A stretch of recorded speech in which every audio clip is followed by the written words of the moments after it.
Hello तो आज हम पढ़ने जा रहे हैं लेसन नंबर 8 का सेकंड पार्ट।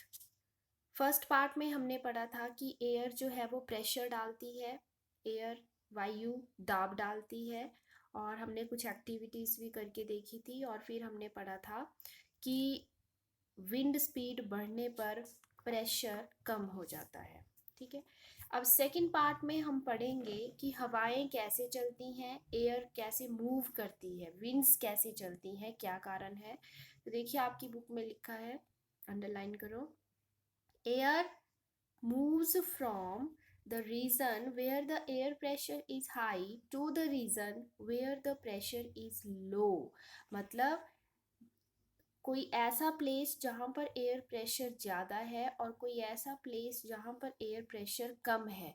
तो एयर हमेशा ज़्यादा एयर प्रेशर से कम एयर प्रेशर की तरफ मूव करना शुरू कर देती है, और तब तक मूव करती रहती है जब तक कि प्रेशर सेम ना हो जाए दोनों साइड। ठीक है, तो हवाएं कब चलती हैं? हवाएं तभी चलती हैं जब किन्हीं दो जगहों पर एयर के प्रेशर में डिफरेंस होता है।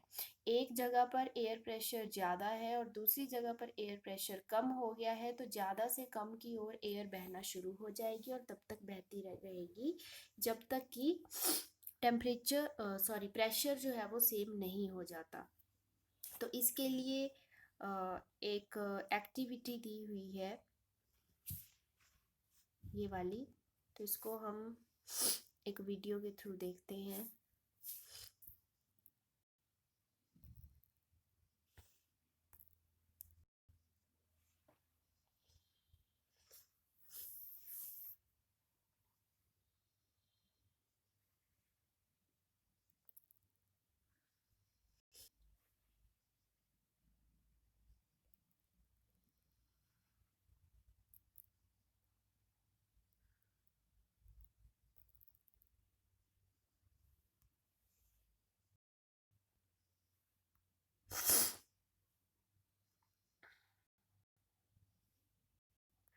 आप पाएंगे सामान्य जल वाला बलून जैसे का तैसा है। आप पाएंगे देखो सामान्य हमने जल वाला क्या किया, बलून। 3 गिलास लिए। एक में हमने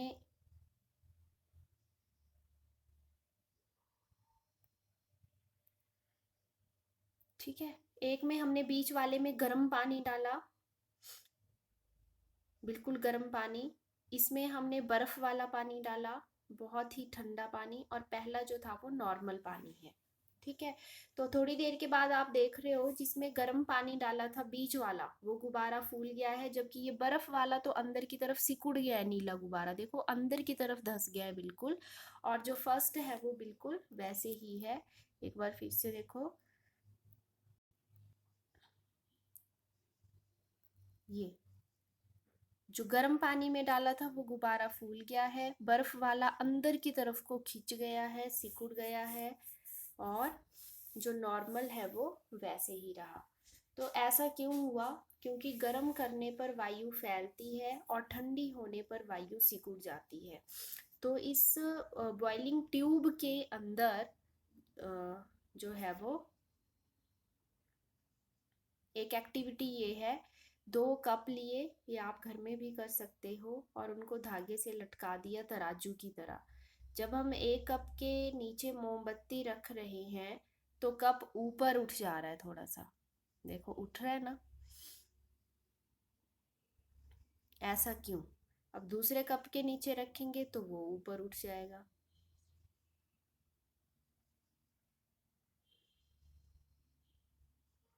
है ना। तो इससे क्या पता चल रहा है, ये देखो कि जब मोमबत्ती रख रहे हैं तो उसके ऊपर की वायु गर्म हो जा रही है। गर्म होकर वायु हल्की होती है और ऊपर उठती है। जब वायु ऊपर उठेगी तो साथ में कप को भी ऊपर कर देगी। ठीक है, तो इससे पता चलता है कि गर्म वायु हल्की होती है, और गर्म वायु वायु जो है वो गर्म होने पर फैलती है, ऊपर की ओर उठती है, जिससे कप को भी वो अपने साथ ऊपर की ओर ले जा रही है। यही कारण है कि जब हम आग जलाते हैं तो धुआं हमेशा ऊपर की ही तरफ क्यों जाता है? क्योंकि आग के ऊपर की वायु गर्म हो जाती है और गर्म होकर वायु हल्की हो जाती है। हल्की होकर वायु जब ऊपर उठती है तो अपने साथ धुएं को भी ऊपर उठा देती है। तो यही कारण है कि हमेशा जो धुआं है वो ऊपर की तरफ ही उठता है, इधर उधर नहीं फैलता। ठीक है, तो अतः यह स्पष्ट है कि गर्म किए जाने पर वायु फैलती है और वो ज़्यादा स्थान घेरती है। तो हम कह सकते हैं कि गर्म वायु ठंडी वायु से हल्की होती है और यही कारण है कि धुआं ऊपर उठता है। ये एक टी बैग है, तो इसको जब जलाएंगे तो ये भी ऊपर उठ जाएगा, क्योंकि इसके आसपास की वायु गर्म होकर हल्की होगी और ये हल्का होता है। तो ये देखो वायु ने साथ में इसको भी ऊपर उठा लिया।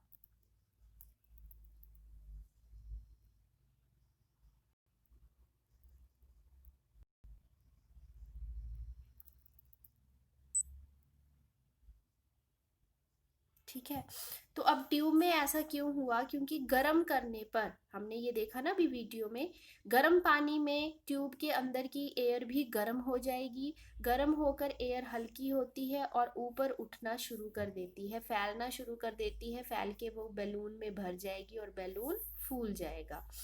लेकिन जो नॉर्मल पानी है, इसमें ना तो एयर जो ठंडी है ना ही गर्म है, तो ये वहीं की वहीं पे रहेगी, बलून वैसा ही रहेगा। बर्फ वाले पानी में देखो ये अंदर की तरफ को पिचक जाएगा गुब्बारा, क्योंकि जो एयर है इसके अंदर है ना वो ठंडी हो गई है और ठंडी होकर एयर सिकुड़ती है। तो जब सारी ट्यूब की एयर नीचे इकट्ठी हो जाएगी, सिकुड़ जाएगी, जो बलून के अंदर एयर थी वो भी अंदर की तरफ को सिकुड़ जाएगी, इकट्ठी हो जाएगी, तो बलून अंदर की तरफ को पिचक जाएगा। ठीक है, तो इससे ये प्रूफ होता है कि गर्म करने पर, ये अभी हमने कप वाला करके देखा, तो मोमबत्ती जलाते हैं तो उसके आसपास की वायु गर्म हो जाती है, गर्म होकर हल्की हो जाती है, हल्की होकर ऊपर उठती है, जिसके कारण कप भी ऊपर उठ जाता है। The warm air is therefore lighter than the cold air. ठीक है, और on heating the air expands and occupies more space. गर्म करने पर हवा फैलती है और ज़्यादा स्थान घेरती है। उसके बाद है wind currents are generated due to uneven heating on the earth. ठीक है, हवाएं जो चलती हैं धरती पर, पृथ्वी पर, वो असमान ताप के कारण, मतलब पृथ्वी के कोई एरिया जो है वो ज़्यादा गर्म है, कोई कम गर्म है, तो वो जो जब टेम्परेचर में डिफरेंस आ जाता है तो उसके कारण एयर प्रेशर में डिफरेंस आ जाता है और जिसके कारण हवाएं चलना शुरू होती हैं। आपको पता है अर्थ का जो ये सेंटर वाला पार्ट है इसको हम कहते हैं इक्वेटर, और ये नॉर्थ पोल और साउथ पोल। ठीक है, अब इक्वेटर पर ज़्यादा गर्मी होती है क्योंकि सूर्य की किरणें सीधी यहाँ पर पड़ती हैं इक्वेटर के आसपास। ठीक है, इसको हिंदी में बोलते हैं भूमध्य भाग, और पोलर रीजन को कहते हैं ध्रुवीय क्षेत्र, उत्तरी ध्रुव और दक्षिणी ध्रुव। तो इक्वेटर पे क्या होता है कि सीधी सूर्य की किरणें पड़ती हैं, गर्मी ज़्यादा होती है। जब यहाँ पर गर्मी ज़्यादा होगी तो इसके ऊपर की एयर भी गर्म हो जाएगी, गर्म होकर एयर हल्की हो जाएगी, हल्की होकर ऊपर उठना शुरू कर देगी, और जब वो ऊपर उठना शुरू कर देगी वहाँ पर एयर कम हो जाएगी, मतलब यहाँ पर एयर प्रेशर कम हो जाएगा। जबकि ऊपर अगर हम देखें 0 से 30 डिग्री तक या 60 डिग्री तक, तो यहाँ पर थोड़ी हवाएं ठंडी होती हैं इसकी तुलना में। ठीक है, तो यहाँ पर जो ठंडी हवाएं होंगी वो फिर यहाँ से जो हवा ऊपर उठ चुकी है उसकी जगह लेने के लिए इक्वेटर की तरफ बहना शुरू कर देंगी। मैंने बताया ना कि जब ये ऊपर उठ जाएंगी तो एयर प्रेशर लो हो जाएगा, जबकि यहाँ पर एयर प्रेशर ज़्यादा है क्योंकि यहाँ कंपैरेटिवली ठंड है।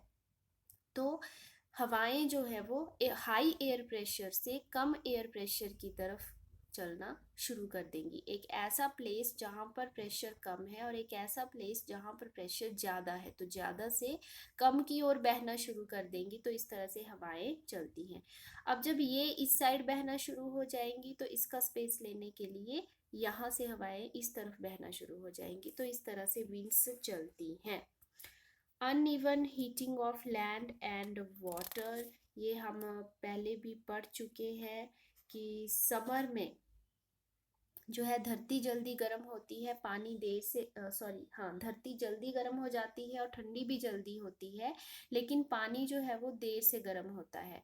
तो जब लैंड गर्म हो जाएगी तो उसके ऊपर की एयर गर्म हो जाएगी और ऊपर उठ जाएगी, और उसकी जगह लेने के लिए समुद्र से हवाएं चलती हैं और अपने साथ पानी भी लेके आती हैं, उनको बोलते हैं मॉनसून विंड्स। और वही यहाँ पर बरसात करती हैं, बारिश करती हैं, जो हवाएं अपने साथ पानी लेके आती हैं। ठीक है, monsoon winds carry water and it rains. तो यहाँ ये देखो, यहाँ पे बताया हुआ है सी से, हमारे जो इंडिया में जो ओशिन्स हैं वहाँ से ये मॉनसून विंड्स आ रही हैं, और लो प्रेशर जहाँ पे बन गया है एयर प्रेशर उस साइड मूव कर रही हैं और बारिश लाती हैं। ठीक है, उसके बाद नेक्स्ट टॉपिक आता है thunder storms and cyclones. Thunder storms होता है जब आसमान में बिजली चमकती है गड़गड़ाहट के साथ, आपने सुना होगा है ना, तो उसको बोलते हैं और देखा भी होगा, तो that is called thunder storms. Cyclones होते हैं चक्रवात। ठीक है, the Swift movement of falling water droplets along with rising air create lightning and sound. अब क्या होता है कि हमारे समुद्रों से पानी जो है वो भाप बनकर ऊपर उठ रहा है। ठीक है, और फिर ऊपर कंडेंसेशन होती है और कंडेंसेशन के बाद बारिश होती है। तो जब ये विंड्स जो वेपर्स हैं, वाटर वेपर्स हैं, विंड्स जो हैं वो वाटर वेपर्स को लेकर ऊपर जा रही हैं, और इधर से कुछ विंड्स जो हैं वो पानी लेके नीचे आ रही हैं, तो जब इनमें फ्रिक्शन होता है, ठीक है, तो चिंगारियां उत्पन्न होती हैं। ठीक है, ये तो the swift movement of falling water droplets along with rising air create lightning and sound। तो वो जो उनके बीच में फ्रिक्शन होता है, एक ऊपर की तरफ जा रही है एक नीचे की तरफ आ रही है, तो उसके कारण जो है वो थंडर स्टॉर्म होता है। जब थंडर स्टॉर्म होता है तो हमें क्या क्या प्रिकॉशंस लेनी चाहिए, क्या क्या सावधानियां बरतनी चाहिए। कभी भी किसी पेड़ के नीचे शेल्टर नहीं लेना चाहिए, खासकर छोटे पेड़ के नीचे, क्योंकि अगर बिजली गिरती है, थंडर स्टॉर्म होता है, तो आपको नुकसान हो सकता है। Do not take shelter under an umbrella. आपको ऐसा अम्ब्रेला नहीं लेना चाहिए जिसका मेटालिक एंड हो, धातु से बना हुआ हैंडल हो, क्योंकि मेटल्स जो हैं वो चार्ज को अपने में से जाने देती हैं, कंडक्टर्स होती हैं, तो वो चार्ज जो है वो आपकी बॉडी में एंटर कर जाएगा और आपको करंट लग सकता है। तो इसलिए प्लास्टिक से बना हुआ हैंडल जिसका हो, ऐसा अम्ब्रेला यूज करना चाहिए। Do not sit near a window. ठीक है, खिड़की के पास कभी नहीं बैठना चाहिए, और मेटल शेड्स भी सेफ नहीं है। धातु से बने कोई शेड्स हैं जिन पे टिन बिछी हुई है, तो वो भी कैरी करेंगे चार्ज को। कार और bus is a safe place to take shelter. आप किसी कार में जाके बैठ सकते हो, बस में जाके बैठ सकते हो, विंडो बंद कर सकते हो, तो भी आप थंडर स्टॉर्म से बच सकते हो। If you are in water get out. पानी में हो तो बाहर आ जाओ और कमरे के, बिल्डिंग के अंदर चले जाओ, क्योंकि पानी भी कंडक्ट करता है चार्ज को। तो thunderstorm, how a thunderstorm become a cyclone. यही थंडरस्टॉर्म साइक्लोन कैसे बन जाता है। साइक्लोन होता है जब हवाएं बहुत तेज गति से गोल गोल घूमती हैं, अपने साथ धूल मिट्टी पानी सब कुछ उड़ा कर ले जाती है, और बहुत ही कई बार स्पीड ज़्यादा हो साइक्लोन की तो वो विनाशकारी होते हैं, लोगों के घर कई उजड़ जाते हैं। ठीक है, तो इसको साइक्लोन कहते हैं। तो साइक्लोन में हाई स्पीड विंड्स होती हैं जो घूमती रहती हैं। जो सेंटर होता है साइक्लोन का वो बहुत ही शांत एरिया होता है और उसको आई कहते हैं। जो सेंटर है साइक्लोन का इसको कहते हैं आई। यहाँ पर विंड्स फ्लो नहीं करती, ये शांत वेरी काम एरिया ये होता है। ठीक है, और कई बार 10 से 15 किलोमीटर हाई ये जा सकती है रोटेटिंग विंड्स जो है, और it is a region free of clouds and has light winds. ठीक है, लेकिन जो आई है बीच का जो शांत एरिया है उसका डायमीटर है 10 से 30 किलोमीटर। यहाँ पर क्लाउड्स रहते हैं और बिल्कुल लाइट विंड्स रहती हैं, और लेकिन जो इसके बाहर का रीजन है वहाँ पर हाई स्पीड विंड्स रहती हैं। ठीक है, The heat released to the atmosphere warms the air around. The air tends to rise and cause a drop in pressure. More air rushes to the center of the storm. क्या होता है कि जब when water vapor changes back to liquid, water vapors ऊपर जा रहे हैं, condensation हो रही है और फिर से जब लिक्विड में बदल रहे हैं, रेन ड्रॉप्स में बदल रहे हैं, है ना। पानी से जब भाप से जब पानी बनेगा, पहले पानी से भाप बना तो उसने कुछ हीट ली, ठीक है। अब दोबारा जब कंडेंसेशन होगी, यानी कि भाप, सॉरी, जब पानी से भाप बना, इवेपोरेशन हुई तो उसने हीट ली। अब जब कंडेंसेशन होगी यानी कि भाप से पानी बनेगा तो वो कुछ हीट रिलीज करेगा, है ना, हीट रिलीज करेगा। जो हीट रिलीज होगी वो हीट अपने आसपास की एयर को बंद कर देगी, वो हीट अपने आसपास की एयर को, सॉरी, गर्म कर देगी, गर्म कर देगी, ठीक है। और गर्म करने से वो हल्की हो जाएगी और हल्की होकर वो मूव करना शुरू कर देगी सेंटर की ओर। More air rushes to the centre of the storm, को रश करना शुरू कर देगी और वो साइकिल रिपीट होता रहता है और एक बहुत ही लो प्रेशर सिस्टम बन जाता है। सेंटर में लो प्रेशर और सराउंडिंग में हाई स्पीड विंड्स होती हैं। सेंटर में लो प्रेशर होता है और सराउंडिंग में हाई प्रेशर विंड स्पीड्स ऐसे ऐसे घूमती रहती हैं। इसको हम साइक्लोन कहते हैं। Destruction caused by cyclone, cyclone के कारण जो है, मैं आपको पहले ही बता चुकी हूँ कि cyclone can damage houses, telephones, other communication systems, trees, बहुत सी प्रॉपर्टी का नुकसान हो जाता है, ठीक है। अब साइक्लोन के डिफरेंट नेम्स हैं in different parts of world. It is called hurricane, very important question. American continent में, अमेरिका में साइक्लोन को हरिकेन नाम दिया गया है, हरिकेन कहते हैं। जबकि फिलीपाइंस और जापान में इसको टाइफून के नाम से जाना जाता है। साइक्लोन को अमेरिका में कहते हैं हरिकेन और फिलीपींस और जापान में कहते हैं टाइफून, टाइफून। तो उसके बाद व्हाट इज टॉर्नेडो? टॉर्नेडो एक कीप के आकार के बादल होते हैं, एक तरह से ऐसे, ठीक है, ये टॉर्नेडो है। तो टॉर्नेडो गहरे रंग के फनल शेप्ड क्लाउड्स होते हैं जिनकी कीप ऐसे लगती है कि अर्थ की तरफ को आ रही है ट्यूब, और ये इसका अपर पार्ट है। सो देखो, हमारी कंट्री में ये ज़्यादा फ्रिक्वेंटली नहीं आते हैं। Tornado is a dark funnel shaped cloud. क्या है टॉर्नेडो? एक डार्क शेप का बादल है जो कि फनल के आकार का है। That reaches from sky to the ground, आसमान से ग्राउंड की तरफ पहुंचता है। Most of the tornado weak होते हैं, कमज़ोर होते हैं, लेकिन एक वायलेंट टॉर्नेडो जो है वो 300 किलोमीटर पर आवर की स्पीड से चल सकता है। और टॉर्नेडो में form with in cyclone, cyclone के अंदर भी टॉर्नेडो बन सकता है, ठीक है।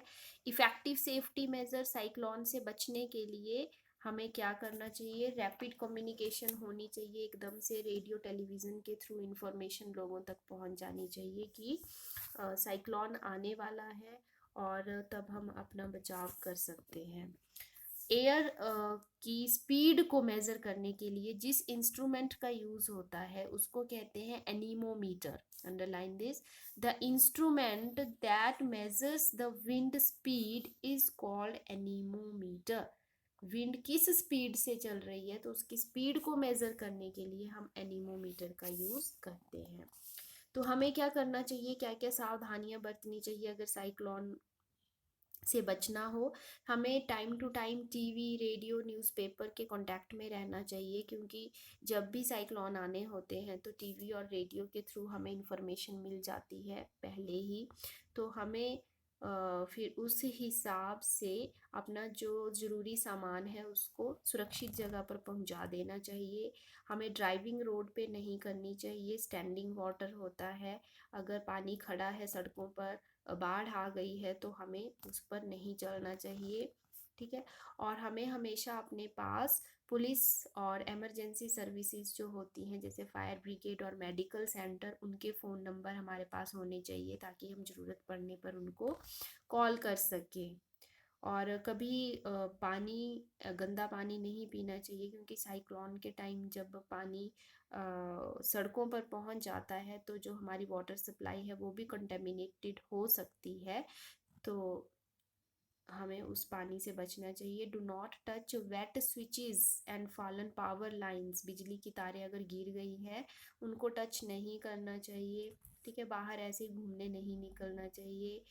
और अपने पड़ोसियों की और मित्रों की मदद करनी चाहिए साइक्लोन से उनके बचाव में। आजकल एडवांस्ड टेक्नोलॉजी आ चुकी है जिसके कारण हमें साइक्लोन सैटेलाइट्स और रेडार्स के थ्रू 48 घंटे पहले पता लग जाता है कि साइक्लोन आने वाला है। तो हमें उसकी सूचना के लिए हमेशा रेडियो टीवी के कांटेक्ट में रहना चाहिए। तो साइक्लोन अलर्ट जो है उससे मिल जाता है, और साइक्लोन वार्निंग जो है वो 24 घंटे पहले ही जारी कर दी जाती है। यहाँ आपका लेसन होता है ख़त्म। Thank you.